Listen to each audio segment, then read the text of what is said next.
بسم الله الحمد لله والصلاة والسلام على رسول الله وعلى آله ومن والاه وبعد. السلام عليكم ورحمة الله وبركاته.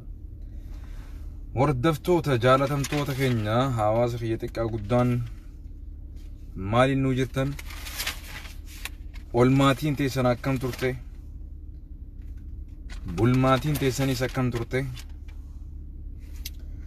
مال جرتو ججباتو harkafuune ashaamaa jenne kan fagoo fi dhiyoo jirtan hundaafu kan gartee magaalaa lakkuu keessa jirtanii fi kan ala jirtan hundaafu jechuudha. Nageenii keessan bakka jirtanitti isin waliin haa jiraatu. Rabbiin isin haa tiisu. Rabbiin haasidaa hisdii rabbii isin irraa haa qabu. Miqqanyaa budaa halkanii budaa guyyaa budaa waa hundaa rabbi isin irraa haa qabu. Gaafa kan beeta amartichi miqqanyaan daataa saaxaan jeete ixaana fuudhee beeta ibiddarratti akkana gannaqee ganama du'aa kadhata. Yaa Rabbi miqqanyaan daataa saaxaan jaa beeta. Miqqanyaa mingizeem namni miqqanyaan yoo jiraate beeta si jabeessa irreessitti godha. Kanaafuu gaa namni miqqanyaan hin qabne hojiirra hin jiru jechuudha. Kana wadhu kana akkasitti biraa gabaabbanna jabaadha obboleeyyan keenya. Focusii keessan losing godhina. Waan irra jirtan irratti jabaadha. Bakka jirtanii itti fuufaa. Qabsoo harkaa qabnu tana galmaan gaha. Guyyaa Rabbi subhanahu wa ta'ala fedhe afannee teenyee ciqilfannee waan itti ida'amee fi waan itti irraa irrisne hundaa teenyee takka wal gaafanna. Amma takkallee bira dabraan isin jee. Dubartii teenya tan mana hidhaa jirtu, dubartii teenya tan mana hidhaa keessatti miidhamaa jirtu, rakkachaa jirtu haga dandeessanitti sagalee taaf. Fardii dhiistanii sunnaan dalagina. Hadaraa Rabbi fardii irratti hojjedha. Lubbuu namaa du'arraa oolcha. Kanaan isin ama kanarratti tokkooma, kanarratti walii dirmadha, kanarratti wal gargaara. Qabeenya qabdaniin, beekumsa qabdaniin, dandeessii qabdaniin, sagalee qabdaniin. Dubartiin Oromoodha, keessattuu dubartiin Islaamaa, dubartiin Harargee, dubartiin Awwadaay yeroo ammaa tana keessatti mana hidhaa keessatti kaampii keessatti rakkoo ciccimaa keessa jirti. Kana hubadhu. Guyyaa tokko akkamitti gabbaatee waan kana dubbachuu dadhabde? Akkamitti enerjii dhabde kanaaf? Mee maaluma Rabbii irratti himachuu deemta doo subhaanahu wa ta'ala. Haatite, obboleettiinte, intaltite, haboonte, akkoonte, hawan dubartiin teenya gabbaatee dadhabattee mana keessatti ukkaamamuu dadhabdee alla gabbaatee qaama isiitii fi lubbuu isiitii fi dhiiga isii dubartiin Awwadaay sun seenaan isiin hojjette ani waan isiin hojjette sun an seenaa kitaaba irratti qaree malee Rabbiin na shaahida. Dubartiin Awwadaay seenaa isiin hojjette san an kitaaba irratti dubbise malee ija kiyyaan dubartii akkasii zamana keenya keessatti argee hin beekus, dhageessis hin beekus. Dubartiin Awwadaay wanni isiin hojjette dhaggeeffadhu. Irraan si deebi'a. An kitaaba irratti dubbise. Kitaaba irratti dubbise malee jireenya kiyya keessatti dubartii akkanaa tana arkuu kiyyaaf Rabbiidhaaf galanni haa ga'u.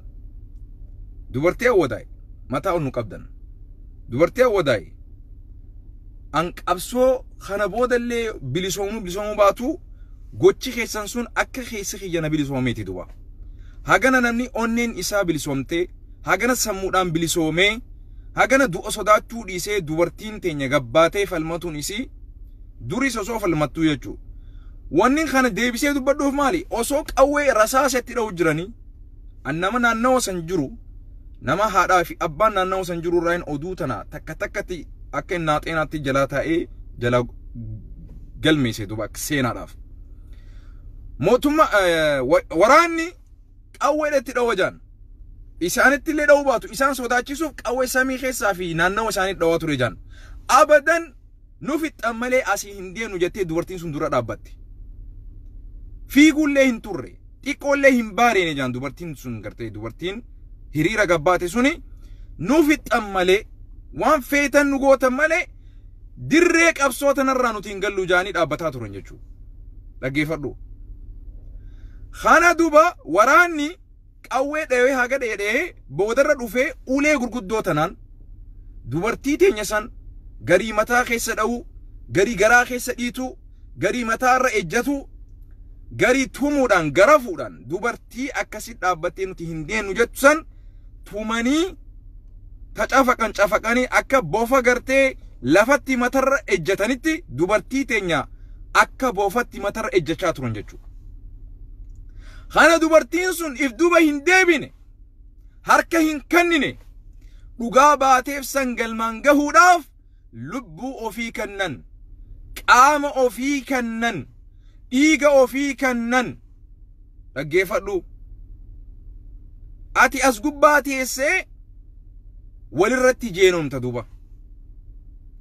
Jeenummaa ta'e obboleessoo walirratti miti. Diina harkaa qabnu irratti jeenoomi gabbahiiti. Hadiisa Qur'aan haga beeytullee gabbahiiti diina irratti jeenummaa kee garsiisi. Qabeenya qabduun diina irratti jeena kee garsiisi. Yeroon anaa fi ati waliif deebina. Amma tana ajandaa gootanii dhugaan isniima. Warri qurramaaf qabdaniis, rakkoo qabdaniis, gaafii qabdaniis arraan miti. Irra dabarratana. Tana naa'obs. Dubartii teenya tan gudeedamaa jirtu. Saniif sagalee ta'i. Saniif sagalee ta'i. Ummata obboleessoo rabbii sodaadha. Akkam isin goona dubbiin isiniif hin galtu. Siyaasni isiniif hin galu. Hikmaan rasuulaa isiniif hin galu. Qura'aanni isiniif hin galu. Hadisni rasuulaa isiniif hin galu. Akkam isin goona. Akka Jawaar baanu itti himan malee ittiin hidhanii jira Jawaar Muhammad. Nama itti himta malee ittiin hiitu. Yeroon harkaa qabnu tun yeroo du'aa fi jiruuti obboleessoo. Yeroo takkaa jiraatu yeroo takkaa immoo dhabamuuti. Takkaa jiraatu takkaa dhabamuudha. Yeroon amma keessa jiru tun.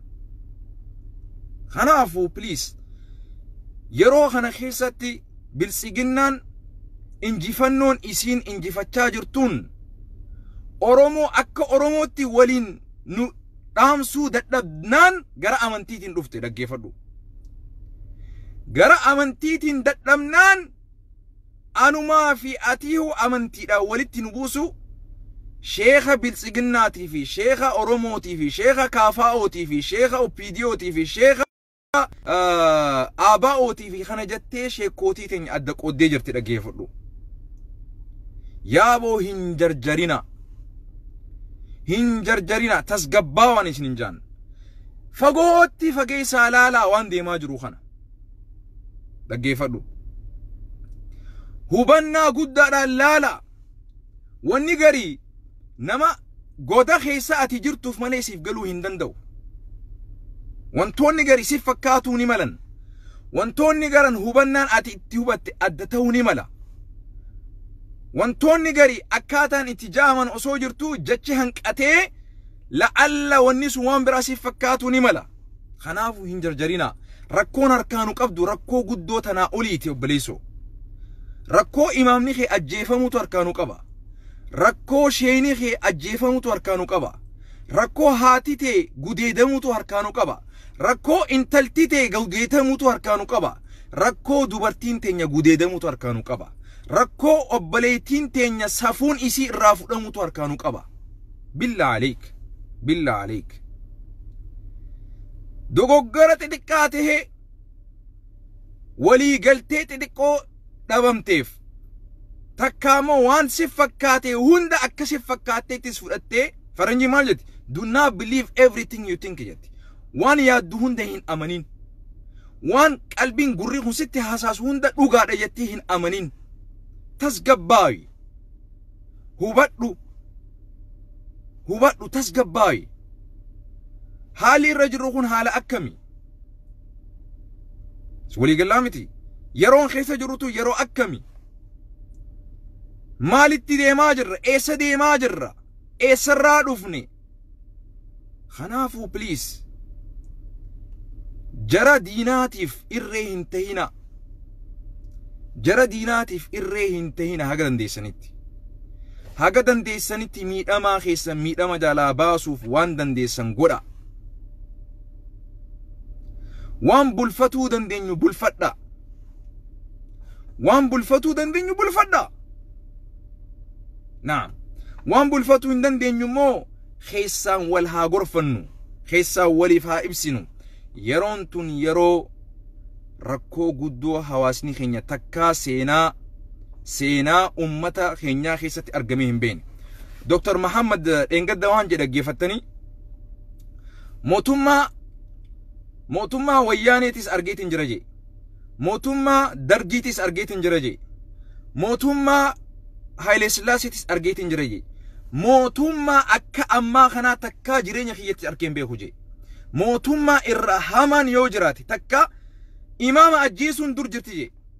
Imaamni mootummaa hunda keessatti numa ajjeefama jee. Mootummaa imaama ajjeesee jaartiis waliin ajjeesee ilmoolee waliin ajjeesu takkaa seenaa mootummaa gabroonfataa keessatti argeen beenuti. Takkaa mootummaa zaalima imaamni dur jirti. Imaamni ajjeefamuun hayya dureen amantii islaamaa ajjeefamuun dur jirti. Umar ibn Khattaabtu ajjeefame osoo salaata keessa jiru. Laakiin imaama ajjeesanii haadha manaa isaatis waliin ajjeesanii ilmoos waliin ajjeesu takkaa seenaa gabroonfataa hatta seenaa fir'aunaa keessatti illee nagarre duba seenaa akkanaa ta'a. Yoo sii gale yoo waa hubatte hagas takka dubbiin fagaattee hagas takka jireenyi ummata keenyaa hammaatee rakkoo ati arraan tana argaa jirtu rakkoo booruu argaa jirtu. Dogoggora xiqqaa arraan tana si mul'atu dogoggora guddaa kanaa oliitu dhufuu deeman booru. Ummata keenya dhaggeeffadhu Jawaar Muhammad shorar keessaa godhaniiti ummata Harargeetii fi ummata Arsii jirus shorar keessaa godhanii ummata Islaamaa shorar keessaa godhanii onnee isaanii irraa cabsanii sodaa itti naqanii akka inni Islaama tahee Oromoo tahee mataa oliin qabanne godhanii dhaggeeffadhu. Mootummaan kun duula ummata Islaama irratti inni banuu deema keessattuu Oromoo Islaama. Oromoon Islaamni Amaaraa osoo jiru, Islaamni Somaalee osoo jiru, Islaamni Tigree osoo jiru, Islaamni Guraagee osoo jiru, keessattuu Islaamni Oromoo lolli inni isarratti mootummaan kun banuu deemu lola hagana ijaan si himuu miti dhaggeeffadhu. Islaama Harargee yoo isaa mijjaaye dhabamsiisee addunyaa tanarraa galchuu barbaada dhaggeeffadhu. Islaama Oromoo keessattuu kan Arsiitiif Harargee wanni isaan irratti xiyyeeffatan waan guddaadha. Dammaqi adeeroo hirribarraa. Haga dandeessutti yeroon tun yeroo diina keetillee fira godhattee qabsoo karaa takkaa hubatamee hin beenen hubattee karaa dandeessuun shirkii guddoo booru nu dhufturraa ummata keenyaaf waan dandeessuun gaachana taatee tokkummaa ummataa cimsitee tokkummaa ummata keenyaa lallistee waan dandeessuun ummata shirkii booru shirkii arraatiif wayin ta arraatana waliin qabuu dandeenya ta booru anaa fi ati yoo hin jiraanne deebisuu hin dandeenya. Mootummaan dhaggeeffadhu haga danda'utti ummata keenya فاستخف قومه فأطاعوه آية خان أكاتا انتي سيوبا تيسون بيخ فرعوني أمتا إسا حفلتشيسي أني الرافودي سمو إساني سربي سمو إساني أجيسي أني إسان أني إسلام اتجان أني إسان أني غرتي أرومو اتجان أني أكسي خيسا فودي بوسي أكا إني بربادوتي أماني جلبي فتيفي إفجلت نقو برباد haga sheeni ganda keessaa booru da'waa godhu dhabam haga imaamni ganda salaachisu dhabam karoorri inni karoorfate kana dhaggeeffadhu keessattuu Islaama Oromoo irratti Islaama Amaaraa irratti xiyyeeffataan jiru dhaggeeffadhu Islaama Guraagee irratti xiyyeeffataan jiru beekadhu osoo dubbiin Islaamummaan rakkoo keessa jirtuu gara mootummaatiin keessattuu akka Islaama Oromootti rakkoon inni guddaan nurratti gahuu deemu rakkoo guddaa tanarratti dammaqi tanarratti wal mari'adhu tanarratti tarsiimuudhaan gakoot tanarratti walii gali tanarratti irree walii tahi walirratti hin jeenoomin walirratti dhiirummaan garsiisin walirratti beekumsa kee hin mul'isin dhiira taatu kitaaba gara gaggalchii karaa rabbiin mootummaa kana itti saaxil itti baasisin jeetti kee saaxil baasi. This is my humble suggestion and message. Tanya fi temo tarkuun iddutti yoo ati hubannaa khiyyarra akka addatti sitti mul'ataa jiraate olnaa kaayyadhu walitti deebina anaa fi ati walitti deebinaan sin jee olnaa kaayyadhu rakkoo guddoo shirkii guddoo as nu deemaa jirtu immoo rakkoo guddoo as nu deemaa jirtu haga booru ati gartee asirratti baatee da'awallee godhuu dadhabdu takka gahuuf deemsa hagas takka ummanni karoorfatee jira kanaafuu dammaqi ija fogotti waa gartuun hubadhu ana qofaatu beekaadhaa sin ji'in dubbii siyaasaadhaa miti tun siyaasaa sii galuu dadhabe malee kitaabaa sii galuu dadhabe malee hinaaffaa if keessaa baasi wanni hawaasa oromootiif dalaguun hinaaffaan qabdu obboleessoo hawaasa islaamaatiif dalaguun hinaaffaan qabdu adeeroo dhaggeeffadhu wallaalaa keenyaas akkaataa itti gorfannuutu jira dogoggora keenyaas akkaataa itti wal sirreeffannuutu jira yeroo aduwwii dura bahanii yoo walillee jaalachuu baanne jaalala keenya itti garsiisnu jibbaa keenya dhoyfannee jabeenya jaalala keenya tokkummaa keenya itti mul'isnee ummata itti wareersinu yeroon tun sii galuu dadhabe keemistiriin nuti taphachaa jirru fiiziksiin nuti keessa jiru sii galuu dadhabe rabbi sii haa galchu maalin sin jaawan biraa waan sin jiru fageessi ilaali ta'arraa qofa ilaaliin fageessi ilaaliin sin jee mucucaa fi hir'ina jachaatii fi dogoggora xixiqqoo ilaaltee hin wareerin waan ati humna itti barreessuu qabduutu jira waan kitaaba ati itti barreessuu qabduutu jira waan ati itti sagalee ta'uuftu jira luina hin tahin kanaafuu ani siidhaame enerjiitee humnatee bakka hin taanetti hin gubin hin balleessin bakka guddoo rakkoo ummata keenya dubartii teenya gudeedamaa jirtu dubartii teenya sagalee dhabde sigalee arsi khayfal madhu mancaatu lama khayfal madhu wallagga khayfal madhu guji khayfal madhu teessee walirratti silaalin gaafa dubartiin harargee gudeedente dubartiin arsii gudeedamaa jirti beek gaafa dubartiin arsii gudeedamaa jirtu ta wallaggaa gudeedamaa jirti beek dubartiin harargee gudeedamuun dubartii oromiyaa hundaa gudeedamuu jira beek dubartii arsii gudeedamuun dubartii oromiyaa hundaa gudeedamuu jira beek teessee walirratti ilaalin gaafa dubartiin harargee baatee falmatte dubartiin oromoo fi oromiyaa hundi bakka takkaa kaatanii falmachuun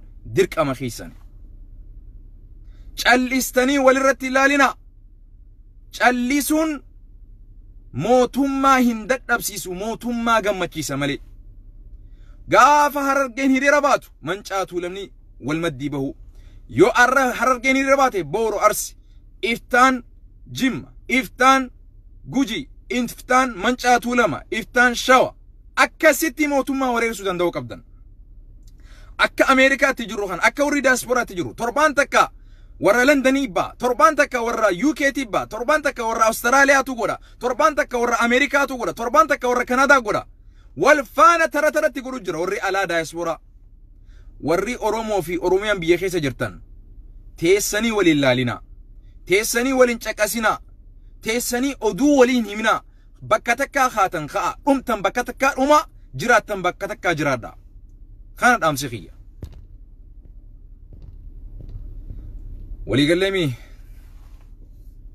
akka nagaa jabaadhaan isin jaabaa walit deebina kitaabaas walit deebine akka gaariitti keessa walii ibsina yeroo kitaabaati miti amma yeroo qabsooti yoon kitaabarra qaraate san dalagatti hi qabsootti seen adeero dogoggorus nin hojjedha jee dogoggora hagartee hin daline qofaatun dogoggorre kanaaf hubadhu warra tokko jira ashaabu raddi jaanini warra dalagaan isaanii mootummaa badii inni balleessu takka guyyaa tokko kaanii in komatan kaanii raddiin godhan xiqqoo amma wayyaawanii turan xiqqoo haga wayyaa eega Oromoo hundi walii galtee bakka galan dhaban Oromoo hundi walii galtee mootummaan kun zaalima ta'uu eega xiqqaa fi dubartiin xiqqoon teenyaa fi guddoon daa'imni xiqqaan eega mootummaan kun zaalima jechuu namu bakka takkaa balaaleffate bakka seenan dhabanii gabbaanii balaaleffachuu seenan sanumarraanu adaba hin godhan takka takkatti maqaa isaanii asirra zarazzaruu teenya ummata fakkeeffatee jiraatu ummata nu fakkaatee nu keessa taa'ee nu nyaatu fagoo jirastiin fakkaatiin namni nu nyaachaa jiru خشيخ إفنجي إمام إفنجي نخيسة تاين ويانشو جره دو جرابيخ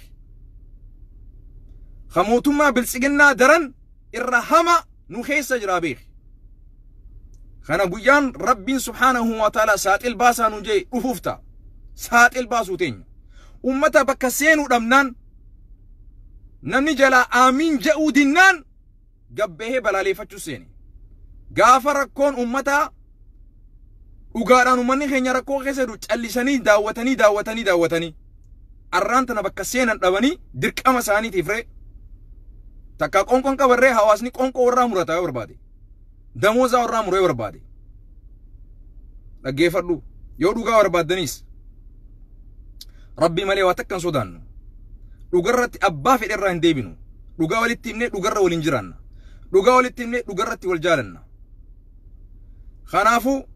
kanaafis yeroo qabna amma akkasuma bira dabarra cuqqaale kananirra itti deebina guyyaan itti deebinu dhufa garuu arraan tana dirree meedaa lolaa keessa jirra dirree meedaa lolaa keessatti namni ni gufata ni kufa ni kha'a ni deema ni kha'a ni gufata ni deema ni dhoowama akkasitti jirra haala san keessa jirra aduwwii waliin yoo dhaabbattanii isinis mormii gaggeessan taatan saniifis qophiidha nuti sodaa takka illee isin irraan qabnu dhaggeeffadhaa kitaaba gagguurtanis takka takkaan gagguurree akkaataa isin itti fahamtan qofaa miti kitaabni akkaataa nuti itti fahamne qofaaf jechuu hin dandeessan kuni wallaala keessan garsiisa hubadhaa hubannaan keessan xiqqaa ta'uu garsiisa walikulli makaani maqaal bakki hundi yeroon hundinuu jecha if danda'ee fi gorsa if danda'ee qaba kanaafuu hin jarjarina tasgabbaawa suuta deemaa إياه قلت أنا ما نمنيش نتجي وسنجرو بيها افتكيستن هم نتيسن جواب صدق بارك الله فيكم ربي حكمة سني آخن ربي سنها قديسو يرون أما يرو قرتي ولا لخن يولتي نومتي يرو قرتي والتسقب بيسنو حواس ركو خيسا جرو ركو خيسا تباسنو يرو إيجا جنك أما جرو إيجا إرا قرتي أمتخن يرا إتي هينو يروك أبنيا في وانك أمنوك أبسو خيسا تسفي درا خيسا ترقمنو سفي دوباتي نيه ولتخم النومي تيرونتون كوميك أبدو بالفتلو أبسو تجرى ديرو كيستو غرينتون لقيفدا والله ورب الكعبة صداتك اللي سنرانكمنو بيخا صداتك اللي سنرانكمنو إسيني في بلسقنا أداني سنكاون دندواني غرين كيسا نيكي جبدن نفك كيفتن جوار هبتك انجالتن قباتني كجيبو ديستن كليسا وريب جوار بالالي فتات رئيسني إن كجبدن قباتني أرانتن أرومون هندي إسني قرقلان أس قرقلتن أدبتن السلام عليكم ورحمة الله وبركاته